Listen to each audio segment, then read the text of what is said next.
नमस्कार। मैं अभी यहाँ देवरिया में उस जगह पे हूँ जहाँ दुबे परिवार का ब्रह्मभोज हो रहा है। हमारे साथ ये बाबा हैं। प्रेम प्रकाश की लड़की ने जो है एक बड़ा गंभीर आरोप लगाया था। आरोप ये था कि प्रेम प्रकाश की हत्या सत्य प्रकाश दुबे के लड़के देवेश ने किया था और हत्या करके जो है वो कहीं भगा दिए गए थे। दूसरा आरोप ये था कि पितृपक्ष में जो है कौन सी पूजा होती है। हमारे साथ बाबा हैं। बताया ये जा रहा है कि ये पूजा का कार्यक्रम जो करने बलिया जो गए थे वो इन्हीं के संरक्षण में गए थे। सब क्या था मामला बाबा पूरे जो है? जी, मेरा नाम ज्ञान प्रकाश मिश्रा है जी। मैं बलिया के बिलथरा रोड मिसरौली गांव का रहने वाला हूँ जी। मेरे शिष्य के यहाँ त्रिपिंडी श्राद्ध था जी। जो मेरा भतीजा बार बार देवरिया आता था, उसके साथ ये लड़का हमेशा उसके संदिन में पूजा पाठ कराता था, करता भी था जी। इस लड़के को मेरा भतीजा बुलाया था कि आप मेरे यहाँ बिलथरा रोड चले आओ, त्रिपिंडी श्राद्ध है और उसको कर करके फिर चले जाना। ये लड़का 1 तारीख को शाम को 4:30 से 5 बजे के बीच में बिलथरा रोड पहुँच गया था। उसके बाद मेरा लड़का गया जिसका नाम शिवांशु है, वो जा कर के बस स्टॉप से मोटरसाइकिल के द्वारा घर ले गया। लड़का रात भर हमारे घर रहा। सुबह उसकी मोबाइल चार्ज नहीं थी, वो चार्ज में भी लगा दिया था मोबाइल। सुबह बहुत घंटियाँ बजी लेकिन लड़का वो उठा नहीं पाया क्योंकि ऊपर सोया हुआ था। मेरी जो भवा है, मेरी छोटे भाई की औरत, वो जाकर लड़के से बोलती है बाबू तुम्हारा बार बार फ़ोन आ रहा है।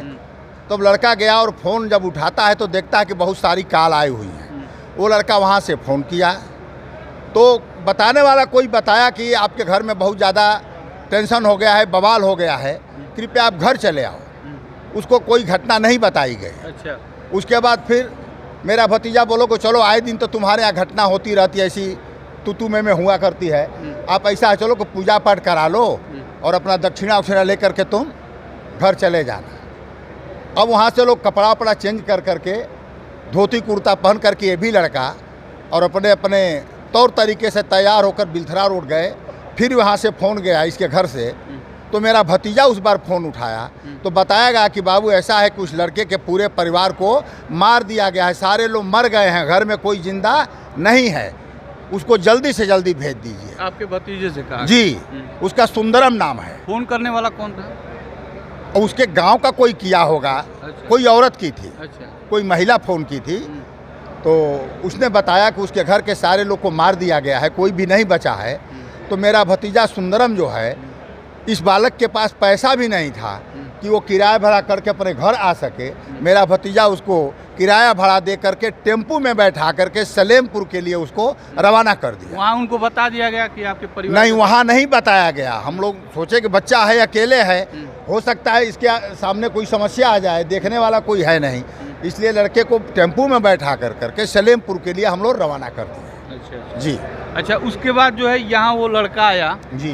तो आप लोग जो है उसके साथ आए? कोई जो नहीं, है कोई नहीं आया। आपको तो जानकारी हो गया होगा कि जो है उसके पूरे परिवार? नहीं, ऐसा है कि अब वो लड़का जिसको था उनके साथ में था, उसको त्रिपिंडी भी श्राद्ध कराने जाना था। अच्छा। तो वहाँ व्यस्त था। तो वो लड़का इनको बैठा दिया, सलेमपुर लड़का आ गया, बोला तुम घर चले जाओ। घर आने के बाद फिर उधर से फ़ोन हुआ तो लड़का रो रो के कह रहा था भैया जी मेरे परिवार में कोई नहीं बचा है, सारे लोग को मार दिया गया है। और लड़का रो रहा था, इतने तक है। इसके बाद हम फिर आए थे, लड़के से मिले और आज भी आया हूँ, लड़के से मिला हूँ और संतावना दिया हूँ। हम लोग सारे लोग उसके साथ हैं और हमेशा रहेंगे। अच्छा, उसका छोटा भाई जो अनमोल हॉस्पिटल में, वो भी क्या यहाँ आया है? कहाँ पर? यहाँ इस ब्रह्मभोज में। आज हम उसको नहीं बता सकते। अच्छा, उसको नहीं बता पाए। अच्छा, एक सवाल और है सर जो काफ़ी लोगों के मन में आ रहा है, बहुत जिज्ञासा है लोगों के, कि मान लीजिए अभी तक तो सभी समाज के लोग या राजनीतिक लोग सभी लोग उसके साथ हैं। उस बच्चे का पूरा परिवार ख़त्म हो गया, उसके पास घर भी नहीं है और जो है जिसका पूरा परिवार अगर ख़त्म हो गया हो तो उसकी भी जो है जान माल की जो है बहुत खतरा है। इस विषय में आप लोग या ये समाज या सरकार क्या सोच रही है, जरा उस पर प्रकाश? नहीं, हम लोग सरकार से मांग कर रहे हैं कि सरकार उसको हर समय सुरक्षा मुहैया दे। कभी भी उसके ऊपर खतरा हो सकता है। जब किसी के परिवार की औरत जो है, बेटिया जो है, वो बार बार धमकी दे रही है, ललकार रही है कि मैं उसको किसी न किसी तरह से मरवा ही दूंगी, मैं उसको छोड़ूंगी नहीं, जैसे भी होगा उसको मैं मरवा दूंगी। तो खतरा तो बना हुआ है, तो उसको सरकार को सुरक्षा हर समय मुहैया होनी चाहिए। अगर उसमें कोताही होगी तो ये ठीक नहीं होगा। तो अब कहाँ रहेगा वो बच्चा, इसके बारे में कुछ? वो लड़का सरकार व्यवस्था करेगी, यहाँ के संभ्रांत व्यक्ति जो है लोग वो उसकी सुरक्षा करेंगे। हम सारे ब्राह्मण समाज के लोग सुरक्षा करेंगे, हम लोग का दायित्व तो बनता है। अगर हम लोग नहीं करेंगे तो फिर कौन करेगा? सारे समाज का दायित्व तो बनता है, सरकार का दायित्व तो बनता है, शासन प्रशासन का दायित्व तो बनता है। आखिरकार में वो नाबालिग लड़का भी है, अभी 18 साल की शायद उम्र नहीं हुई है। नहीं, अभी 18 नहीं हुई, नाबालिग लड़का है, तो उसका तो सरकार करनी चाहिए ना, जिसके आगे पीछे कोई है ही नहीं है। जी, मैं आचार्य कन्हैयालाल तिवारी, चाणक्य विचार संस्थान का पूर्वांचल प्रभारी हूँ। और जो आपने पूछा है अभी, ठीक यही सवाल हमारे मन में ये चल रहा है कि अब तक वो लड़का जो है जब से हत्या हुई है तब से शासन प्रशासन के संरक्षण में रहा। यहाँ देवरिया के जो माननीय विधायक सलभमणि त्रिपाठी जी हैं, उन्होंने जितना इस घटनाक्रम को लेकर के जितना आगे बढ़ के उन्होंने सहयोग किया है शायद ही कोई कर पाए, लेकिन उन्होंने मतलब ये सहयोग उनका अत्यंत इसी को तो लोग जातीय रंग दे रहे हैं। लोग जो है कह रहे हैं कि सलभमणि त्रिपाठी जी जो है केवल एक ही पक्ष को लेकर के चल रहे हैं। तो क्या करें, सलभमणि त्रिपाठी जी लड़के को लावारिस छोड़ दें?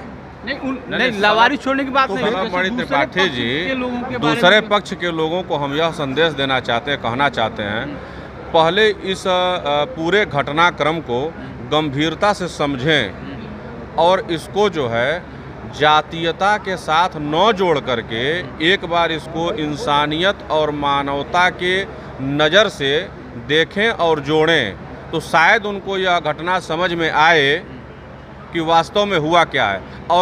और जो सहयोग होना चाहिए, यह हम लोग ब्राह्मण समाज के लोग से आ रहे हैं, तो ब्राह्मण किसी भी जो है बिरादरी का नाम नहीं है, ब्राह्मण जो है किसी जाति का नाम नहीं है।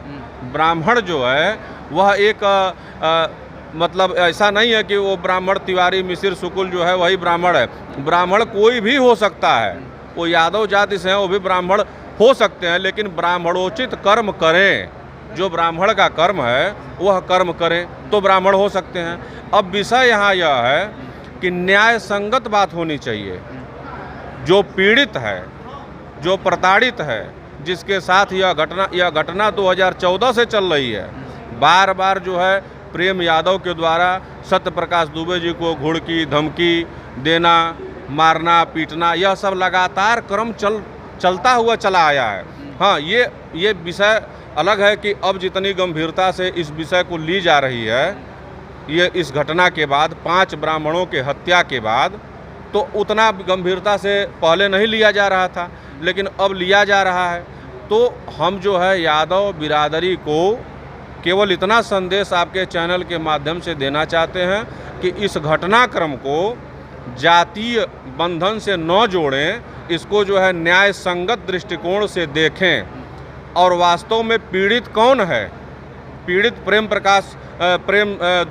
यादव हैं कि सत्य प्रकाश दुबे का परिवार है। पहले इस बात को समझें कि वास्तव में पीड़ित कौन है, किसके साथ सहयोग होना चाहिए, किसके साथ जन और धन का बल होना चाहिए। जिसके पास घर द्वार नहीं है, 4 पत्ता कटरैन में वह पूरा ब्राह्मण परिवार जो है अपना जीवन यापन कैसे कर रहा था, इस बात को समझने की आवश्यकता है।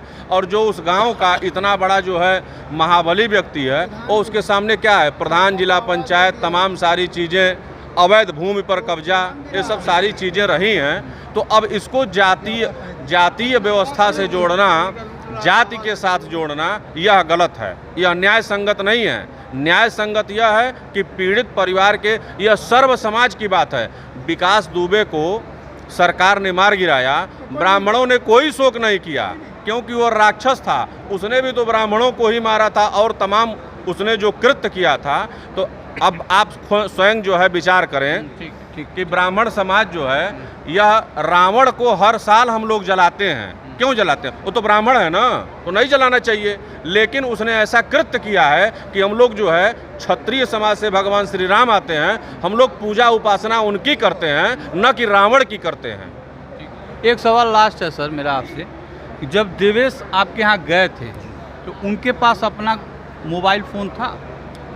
हाँ, लड़के का मोबाइल फ़ोन था, जब तभी ना उससे कॉल से बात हो रही थी। ठीक है, बस ये। तो ये आरोप जो प्रेम प्रकाश यादव की लड़की ने लगाया था कि उनके पिता की हत्या देवेश ने किया था और हत्या करने के बाद वो वहाँ से भगा दिया गया था, तो इनके गुरुजी के बातों से यह स्पष्ट होता है कि बिल्कुल निराधार है, क्योंकि लड़के के पास मोबाइल फ़ोन भी था और वो मोबाइल फ़ोन के साथ बलिया में था। तो अगर पुलिस इस बात की पता लगानी चाहेगी तो उसका CDR और उसका लोकेशन सब कुछ कंफर्म हो जाएगा। तो ये एक निराधार बात जो है आज गुरुजी के बातों से क्लियर हो जाती है। इस घटना पे और क्या अपडेट मिलता है उसको हम आप सभी लोगों से अपडेट देते रहेंगे।